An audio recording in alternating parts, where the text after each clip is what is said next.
ఇప్పుడు దాకా అయినా వాక్యాలు విన్నారు కదా. అలాగే ఈ వాక్యం వినడానికి కూడా మీకు ఓపుకుంటే నేను చెప్తాను, లేదని కూర్చుంటాను. అదే మీకు ఓపుకుంటే నేను చెప్తాను.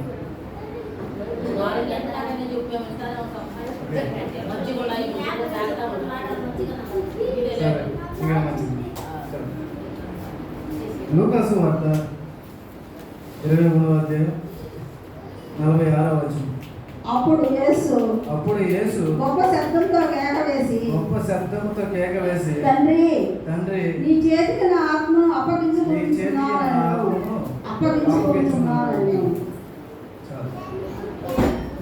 ఎక్కువ రిఫరెన్స్ తీసుకోవాలి బాధపడుతుంటే ఒక్క రిఫరెన్స్ చేస్తాను.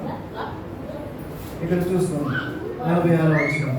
అప్పుడు యేసు గొప్ప శబ్దంతో కేక వేసి తండ్రి నీ చేతికి నా ఆత్మను అప్పగించుతున్నాను. ఇక్కడ ఒక అప్పగింత అనేది ఒక సమర్పణతో కూడిన ఒక మాట. దేవుడు తన లేఖనాలు చెప్పిన ప్రతిదీ కూడా నెరవేర్చి తనను తాను బలిగా, ఒక బలి వస్తువుగా, ఒక గొర్రెల వదిగా అతను దేవుడు మనకు ఇక్కడ లేఖనాల ద్వారా తెలియజేస్తున్నాడు. తన శరీరాన్ని తను మనకు అప్పగించాడు. ఎవరి కోసం అప్పగించాడు తన శరీరాన్ని? ఎవరి కోసం? మన కోసమే. ఆయన కోసం కాదు. ఆయన దగ్గర వచ్చి ఆయన రాజ్యాన్ని స్థాపించాలి, అక్కడ ఆయన రాజ్యంలో ఆయన పరిపాలించాలని కాదు, కానీ మన పాపాల నిమిత్తమై ఆయన యొక్క లోకానికి వచ్చి తన శరీరాన్ని మన కొరకు అప్పగించుకొని మనం చేసిన చేతుల ద్వారా చేసిన పాపాల నిమిత్తం తన చేతుల్లో సిలువలో మేకులను కొట్టించుకున్నాడు. అలాగే మనం చేసి నడిచిన ఆ యొక్క పాపాల నిమిత్తం ఆయన కాళ్ళలో మేకులు కొట్టించుకున్నాడు. మన చెడు తలపుల వల్ల ఆయనకు ఏం నాటారు? ఆయనకి తల మీద మొలకి నాటారు. అలాగే ఆయన ఎందుకు అలా చేశారంటే కేవలం ఎవరి కోసము? మన కోసం తన శరీరాన్ని ఏకంగా తన ప్రాణాన్ని మన కొరకు అర్పించాడు. అలాగే ఈరోజు ఉదయాన మా ఫ్రెండ్ ఫోన్ చేసి ఈ మేస్త్రి ఫోన్ చేస్తున్నాడు, ఈరోజు నువ్వు సెలవు పెట్టగలరు దేనికంటే ఈరోజు మనందరికీ స్వాతంత్రం వచ్చిన రోజు కదా అన్న. వాడికి ఏం అర్థం కదా, స్వాతంత్రం అయితే స్వాతంత్రం అయిపోయింది కదా, ఈరోజు ఎందుకు వచ్చిందిరా స్వాతంత్రం అన్నాడు. అవునురా ఈరోజే స్వాతంత్రం అని చెప్పాను. ఈరోజు జనవరి కాదు, ఆగస్టు కాదు, ఈరోజు స్వాతంత్రం ఎలా వచ్చిందంటే అవునురా ఈరోజు మనకు స్వాతంత్రం వచ్చింది. ఎందుకంటే నువ్వు అనుకున్న స్వాతంత్రం అది కాదు. దేవుడు స్వయంగా ఈ లోకానికి వచ్చి మానవ రూపంలో ఈ లోకానికి వచ్చి మన కొరకు మన పాపాల నిమిత్తమై ఆయన ఈ లోకానికి వచ్చి మన పాప భారం అంతా ఆయన మీద తీసుకొని మన కొరకు వచ్చి చనిపోయినప్పుడే నిజమైన స్వాతంత్రం వచ్చింది. మన పాపాల గురించి మనకు విడుదల వచ్చింది ఈ యొక్క దినానే. కాబట్టి ఇదేరా నిజమైన స్వాతంత్రం అన్నప్పుడు అతను సరే అని చెప్పి దానికి అంగీకరించి ఇక ఫోన్ పెట్టేశారు. ఇప్పుడు నిజంగా ఏది స్వాతంత్రం ఉంటారు మీ దృష్టిలో? మనకు దేశం తీసుకొని వచ్చిన స్వాతంత్రం మనకు ముఖ్యమా? దేవుడు తన ప్రాణాన్ని మనకి ఈ యొక్క దినాన బలిగా అర్పించి మన నిమిత్తం, మన పాపల నిమిత్తం, మన పాప భారమంతా ఆయన మీద వేసుకొని ఆయన యొక్క దినాన మన పాపం నుంచి మనకు విడుదల చేసిన దాని ఏది స్వాతంత్రం అంటారు? ఇదే కదా మనకు స్వాతంత్రం. ఈ యొక్క స్వాతంత్రమే మనకు ముఖ్యమైనది. ఎందుకంటే దేవుడు లేఖనాలు చెప్పిన ప్రతిదీ లేఖనం నెరవేర్చాడు. ఎక్కడ? ఈ యొక్క గ్రంథంలోనే కాదు, ప్రతి వేదంలో కూడా ఆయన, ప్రతి ఒక్క ఇతిహాసాల్లో, పురాణాల్లో కూడా ఆయన ఛాయలను ఆయన విడిచిపెట్టాడు. దానికి తగ్గ ఒక చిన్న శ్లోకం చూసుకుందాం. దానికి మీరు శ్రద్ధగా ఉండండి. ఆ యొక్క శ్లోకం ప్రతిదీ కూడా ఆయన ఇతర గ్రంథాల్లో కూడా ఆయన ఛాయలను విడిచిపెట్టి మన నిమిత్తం ఆయన నేను వస్తాను, నేను మీకు విడుదల చేస్తాను అని చెప్పి ఈ యొక్క గ్రంథంలోనే కాదు ప్రతి గ్రంథంలో కూడా ఆయన ఛాయలను విడిచిపెట్టాడు. అదే మనం ఒక చూద్దాం. ఈ యొక్క ఋగ్వేదంలో ఇక్కడ చూసుకుందాం. ఓం శ్రీ బ్రహ్మపుత్రాయ నమః అంటే దేవుడే స్వయంగా కుమారుడై ఉండాలని. ఇంకొకటి ఓం శ్రీ కన్యకాయ నమః అంటే దేవుడు మనుషులు మధ్య పాపం చేస్తే పుట్టడానికి కాదు, కానీ ఒక కన్యక ద్వారా పుట్టాలని ఈ యొక్క గ్రంథం కూడా చెప్తుంది. మరో యొక్క శ్లోకం చూసుకుందాం. ఓం శ్రీ దరిద్ర నారాయణ అని చెప్పి నారాయణుడే దరిద్రుడు అవ్వాలని చెప్పి. అంటే దేవుడు స్వయంగా మన కోసం ఏమవ్వాలి? దరిద్రుడు అవ్వాలి. మన కోసం ఏమవ్వాలి? అయినా దాసుడు అవ్వాలి. అలాగే ఇంకొక శ్లోకం చూసుకుందాం. ఓం శ్రీ పంచగాయ నమః. అంటే మన నిమిత్తమై, మనం చేసిన పాపాల నిమిత్తమై ఆయన ఏమవ్వాలి? కొట్టబడాలి. అది ఎలా జరిగింది? సిలువలో జరిగింది. ఇప్పుడు దేనిలో రాసింది ఈ యొక్క మాట? బైబిల్లోనేనా? కాదు, ఇతర వేరే గ్రంథాల్లో కూడా ఆయన ఛాయలను, ఆయన ఎలాగ వస్తాడో, ఆయన ఎలాగ మన కోసం చేస్తాడు అనే ఇక్కడ మాట కూడా, ఇంకొక మాట కూడా మనం చూద్దాం. ఓం శ్రీ వృక్షశిలాయ నమః. వృక్షం అంటే సిలువ. సిలువని ఎత్తుకొని ఆయన నడవాలని ఇతర గ్రంథంలో కూడా ఉంది. ఈ యొక్క నా మాట నా సొంత మాట కాదు, ఈ వేరే గ్రంథంలో కూడా ఈ యొక్క మాట ఉంది.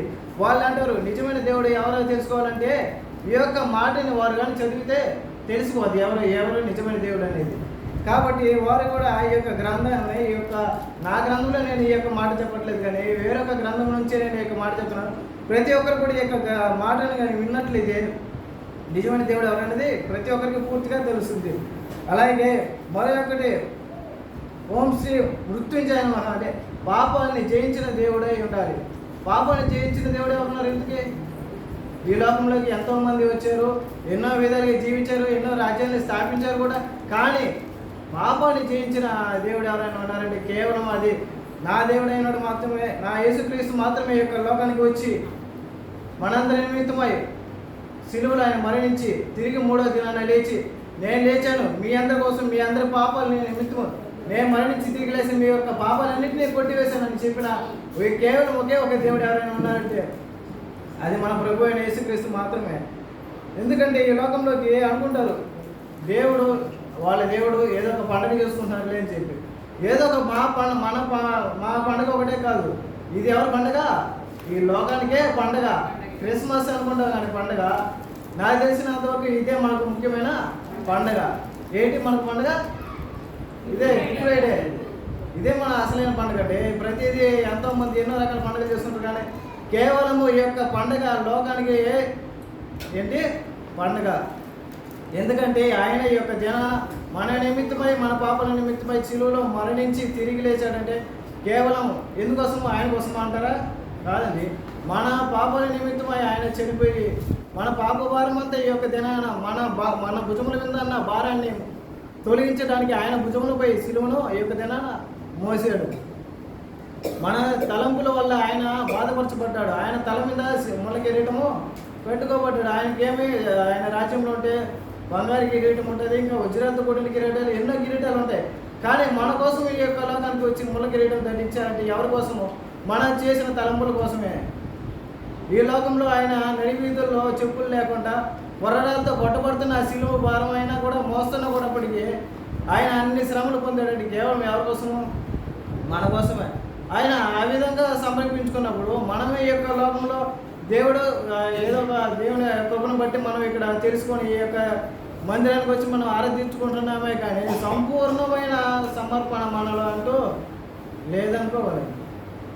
ఇది మీరు సమర్పించుకుంటారో లేదా నేను సమర్పించుకుంటానో కాదు, కానీ ప్రతి ఒక్కరిని కూడా ఖచ్చితంగా ఏం చేసుకోవాలి? మన హృదయాన్ని ఆయనకు సమర్పించుకున్నప్పుడే నిజమైన క్రైస్తవురాలిగా మనం జీవించినప్పుడే మనము ఆయనకి నిజమైన సంతోషము. మనము మన హృదయాన్ని సమర్పించుకోకుండా దేవుని సన్నిధికి వచ్చి దేవుడికి కానుకలు సమర్పించినప్పుడు, లేదా ఏదైనా ఆహారము, లేదంటే ఏదైనా పదార్థాలు, ఏమైనా ఇంకా ఇతర కార్యాలు ప్రతిదీ కూడా సమర్పించినట్లయితే అది కేవలము వ్యర్థమే. మన హృదయం సరిలేనప్పుడు దేవుని మందిరానికి వచ్చి మనం ప్రార్థన చేసినా, ఇంకా మోకరించినా, ఇంకా ఏడ్చినా, గుగ్గోలు చేసినా ప్రయోజనము లేదు. కేవలము మన హృదయాన్ని దేవుడికి ఎప్పుడైతే అప్పగిస్తామో అది నిజమైన సమర్పగా ఉంటుంది. దేవుడు దాన్ని నిజంగా అంగీకరిస్తాడు. అలాగే బైబిల్లో కూడా 2 సమర్పణలు ఉన్నాయి. ఎవరు? కయీను, హేబేలు. వారిద్దరిలో ఎవరి సమర్పణ దేవుడు అంగీకరించాడు? హేబేలుది. కయీనుది ఏమైంది? కయీను కూడా అర్పణ అర్పించాడు కదా, కానీ దేవుడు అక్కడ చూసింది వాళ్ళ అర్పణలు కాదు, కానీ ఎవరు హృదయం అయితే ఆయన మీద ఆనుకో ఉంటుందో అతని అర్పణ దేవుడు అంగీకరించాడు. కాబట్టి కయీను మొహం ఏమైంది? మాడిపోయింది. అలాగే ఈ యొక్క దినాన ఇప్పుడు నాతో కూర్చున్న నా సోదరుడు కానీ ప్రతి ఒక్కరు కానీ నా పక్కన ఎవరైనా కూర్చున్నప్పుడు వారందరూ కూడా దేవుడికి అర్పణ అర్పించినప్పుడు దేవుడు నా అర్పణ అంగీకరించకపోతే నా మొహం ఏమైపోద్ది? నా మొహం కూడా మాడిపోద్ది. అలాగా మన మొహం కూడా మాడకూడదంటే మన హృదయం ఏముండాలి? మన హృదయం అంతటితో ఆయనకి ఎప్పుడైతే ఆయన పాదాల చెంత కుమ్మరిస్తామో అప్పుడు కూడా మన ప్రతి ప్రార్థన పెద్ద పొడుగు ప్రార్థనే చేయాల్సిన అవసరం లేదు. చిన్న ప్రార్థన చేసినా కూడా చిన్న మాటని తలంచుకున్నప్పుడు కూడా నీ హృదయం ఆయన మీద ఎప్పుడైతే ఆనుకో ఉంటుందో ఆ మాట ఖచ్చితంగా దేవుని దగ్గరికి చేరద్ది. నీ హృదయమే సరిలేనప్పుడు ఆయనకి ఎన్ని సమర్పించినా ఎంత నువ్వు కానుక అర్పించినా కూడా ఆ కానుక కూడా దేనికి పనికిరాదు ఆయనకి. ఆయన ఏమంటాడు? ఆ కానుకని అర్పించినప్పుడు ఈ కానుక నాకు అవసరం లేదు, ఈ కానుక తీసుకుపోయేసి చికెన్ కొట్లో కొట్టుకొని చికెన్ బిర్యానీ చేసుకుని తిన అంటాడు. ఆయనకి అవసరం లేదు ఆ యొక్క అర్పణ. నీ హృదయమే సరిలేనప్పుడు నీ హృదయమే ఆయనకి అర్పించినప్పుడు ఆయనకి ఏ అర్పణ అంటే మనం అర్పించగలం? దేవుడు మన పాట కూడా పాడుతుంటాం కదా, వేలాది నదులను తీస్తారంటే నీకు అర్పించిన కారణం అని చెప్పి రకరకాల పాటలు పాడుతుంటాం. ఎన్ని అర్పించినా ఏది చేసినా కేవలము మన హృదయాన్ని అర్పించకపోతే మన హృదయాన్ని సమర్పించకపోతే అది కేవలము వ్యర్థమే. ఒక చిన్న ఉపమానం చెప్పి నేను ముగించేస్తాను. ఒక కుటుంబంలో ఇద్దరు అన్నదమ్ములు ఉన్నారు. ఈ యొక్క ఉపమానం మీ అందరికీ తెలిసిందే, మరొకసారి చెప్తున్నాను, దయచేస్తున్నాను.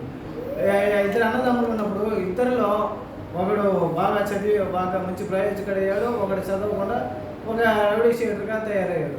అలాగే ఇద్దరు ఒకరోజు ఉన్నప్పుడు తమ్ముడు ఏం చేశాడు? ఒక అతన్ని మర్డర్ చేసి ఇంకా ఇంటికి వచ్చాడు. తన వెనకాల పోలీసులు వస్తున్నారు.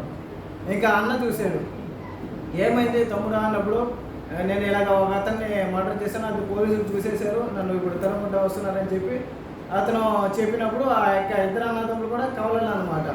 ఇప్పుడు అతని తమ్ముడు షర్ట్ మీద రక్తం ఉంది. సరే ఆ యొక్క రక్తము షర్ట్ ఉంది కదా, ఆ షర్ట్ నాకు ఇప్పుడు నా షర్ట్ నువ్వు వేసుకో అని చెప్పి అన్నప్పుడు ఆ తమ్ముడికి అర్థం కాలేదు. ఎందుకనయ్యా అన్నప్పుడు, నేను చెప్పింది చేయనప్పుడు ఆ యొక్క షర్టుని అన్నకి ఇచ్చినప్పుడు ఆ అన్న వేసుకున్నాడు. ఇప్పుడు పోలీసులు ఎవరిని చూస్తారు? రక్తం ఉన్న షర్టుని చూస్తారు. కాబట్టి ఆ రక్తం ఉన్న షర్టు ఎవరి మీద ఉంది? అన్న మీద ఉంది. ఇప్పుడు ఆ పోలీసుల దృష్టిలో ఏమయ్యాడు? అన్న దోషిగా అయిపోయాడు, అంటే నేరం చేసిన వాడు అయ్యాడు. తమ్ముడు ఏమయ్యాడు? రక్షింపబడ్డాడు. అలాగే ఒకరోజు సిలువకి తన ఉరికి తీసేటప్పుడు వెళ్ళినప్పుడు తన తమ్ముడు చెప్తున్నాడు అన్నమాట, ఈ శిక్ష మా అన్నగత పొందాల్సింది నేనయ్యా, నేను పాపం చేసింది, ఈ శిక్ష ఈ ఊరి నేను పొందాలి కానీ నా అన్న కాదు అని చెప్పి అతను కోర్టులో అతని జైల్లో అతను చెప్పినప్పుడు పోలీసులు కానీ జడ్జి కానీ ప్రతి ఒక్కరు నిర్గంతపోయారు. అందరూ ఏంటి, ఏ పాపం చేయకుండానే నువ్వు ఎందుకు చనిపోవాలనుకుంటున్నావు అంటే అన్నప్పుడు అతను రక్షింపబడలేదు, నేనైతే రక్షింపబడ్డాను, నా తమ్ముడు కూడా రక్షింపబడాలంటే ఇప్పుడు నేను ఏమవ్వాలి? చనిపోవాలి. కాబట్టి అలాగే ఇప్పుడు అన్న ఎవరు మన దృష్టిలో? మీకు ఎప్పటికీ అర్థమై ఉండాలి. అన్న ఎవరు? యేసు ప్రభు. తమ్ముడు ఎవరు? మనమే. కాబట్టి ఇక్కడే తెలుసుకోవాలి, మనము చేసిన నేరాల నిమిత్తమై, మనం చేసిన పాపాల నిమిత్తమై మనము వధించబడాల్సిన ఆ శిలువలో మన కోసం ఎవరు వధించబడ్డారు? యేసు ప్రభు. ఆయన అక్కడ తన శరీరాన్ని సమర్పించుకోకపోతే ఈ యొక్క దినాన మనం ఇక్కడ బ్రతుకునే వాళ్ళని కాదు. కాబట్టి మనం ఇంత నీడలో కూర్చొని హ్యాపీగా మనం మజ్జిగలు ఇంకా జ్యూసులు అన్నీ తాగినప్పుడు కేవలం ఎవరి వల్ల అంటారు? ఆయన వల్లే. అలాంటప్పుడు మనం ఆయనకి మన హృదయాన్ని సమర్పించుకోకపోతే మన దుస్థితి ఏంటి? మనం కూడా లోకంలో నశించిపోయేవారిగా ఉంటాం. మనం మందిరానికి వస్తున్నామంటే కాదు, మనం అర్పణలో ఇంకా ఇతర వాటిని అర్పిస్తున్నామంటే కాదు, మన హృదయాన్ని, మన బ్రతుకును, మన జీవితాన్ని ఎప్పుడైతే దేవుని పాదాల చెంత పెడతామో అప్పుడే ఆయనకి ఇష్టమైన వాడిగా, ఇష్టమైన కుమార్తెగా మనం ఉంటాం. అప్పుడు మన నిమిత్తం మన కుటుంబంలో మనకి ఏది అవసరమో ఆయన స్వయంగా చూసుకుంటాడు. నువ్వేది అడగాల్సిన అవసరం లేదు. నాకు ఇది పొదువుగా ఉంది, నాకు ఇది అవసరమో, నాకు ఇది కావాలా ఏం చెప్పి నువ్వు అడగాల్సిన అవసరం లేదు. ఇప్పుడు ఒక తండ్రికి తెలియదా కుమారుడికి ఏమాలో, కుమార్తెకి ఏం కావాలో తండ్రికి తెలియదా? ఏమంటారు? మీ కుమార్తెలకి తెలియదా మీకేం కావాలో? వారికి మంచి చదువుని ఇవ్వాలనుకుంటారా, లేదు గాలికి వదిలే అనుకుంటారా? మీరు చెప్పండి అమ్మా. మంచి చదువు కావాలి, నా కుమారుడు బాగా ఎదగాలి, నా కుమారుడు ప్రయోజకుడు అయితే నేనే సంతోషపడేస్తాను అని చెప్పి మనం ఎలాగైతే అనుకుంటామో మన నిమిత్తమై దేవుడు కూడా అదే విధంగా అనుకుంటాడు. ఎందుకంటే మనం ఈ లోకంలో పడి ఒకళ్ళ నరకానికి పాలవుతే ఆయనకి ఇష్టం లేదు. అందుకనే ఆయన స్వయంగా ఈ లోకానికి పశువుల వల్ల కాదు, ఈ యొక్క గొర్రెలు ఎద్దులు వీటి వల్ల రక్తం కాచిన మాత్రాన పాపం పోదు. పాపం పోవాలంటే ఏం చేయాలన్నప్పుడు దేవుడే స్వయంగా నా రక్తాన్ని కాలుస్తాను, నా రక్తం ద్వారానే వీరికి విడుదల చేస్తాను, నా రక్తం ద్వారానే వీరికి పాప విమోచన ఉందని చెప్పి స్వయంగా ఈ లోకానికి వచ్చాడు. కాబట్టి మనము ఏం చేయాలి? మన హృదయాన్ని మార్చుకోవాలి. మన హృదయాన్ని ఎప్పుడైతే మార్చుకుంటామో, మన బ్రతుకుని ఎప్పుడైతే మార్చుకుంటామో, వ్యర్థమైన వాటన్నిటికీ మనకు హృదయాన్ని ఎలా అప్పగిస్తామో వాటన్నిటికి కాదు, కానీ మనం హృదయాన్ని ఎవరికి ముఖ్యంగా ఎవరికి అప్పగించాలి? దేవుడికి ఎప్పుడైతే అప్పగిస్తామో ప్రతిదీ కూడా మనకు అనుకూలం అవుతుంది, ప్రతిదీ కూడా మనకు సమకూర్చబడుద్ది. అంతేగాని ప్రతిదీ నాకు దొరకలేదు, నాకు ఆశ రాలేదు, ఇల్లు రాలేదు, వాకి లేదు, ఇంకా నాకు బంధువులు పట్టించుకోవట్లేదు అని చెప్పి ఏడుపంతా మనకొద్దు. మనకు ఇక్కడి నుంచి మన ఏడుపు ఏమై ఉండాలి? నేను పోయేలాగా నాకు ఉంటే ఒకే కోరిక ఏంటంటే, నేను నీతిమంతులని చెప్పట్లేదు, నేనేదో మీ అందరికన్నా మంచోళ్ళని చెప్పట్లేదు, కానీ నేను చెప్పే ఒక మాట, నేను అనుకునే మాట ఏంటంటే, నేను ఎప్పటికైనా చనిపోతా. ఆ చనిపోయేలాగా దేవుడికి ఇష్టడుగా ఉండి చనిపోతే ఆ యొక్క జీవితం నాకు చాలని చెప్పి ఆ యొక్క నిరీక్షణ కలిగి నేను ఉన్నాను. కాబట్టి అలాంటి నిరీక్షణ మనందరం కూడా కలిగి ఉన్నట్లయితే దేవుడు ఎంతగానో సందేస్తాడు, ప్రతిదీ కూడా మనకు సమకూరుస్తాడు. కాబట్టి మనం ఏం చేయలేక నుంచి మన హృదయాన్ని ఆయనకి ఎప్పుడైతే సమర్పిస్తామో ఆయన స్వయంగా మన హృదయంలోకి, మన గృహంలోకి వచ్చి మన అందరి జీవితాల్లో ఆనందాన్ని నింపేదానికి ఆయన సిద్ధంగా ఉన్నాడు. కాబట్టి ఈ యొక్క కొద్ది మాట ఆయన దీవించుగాక.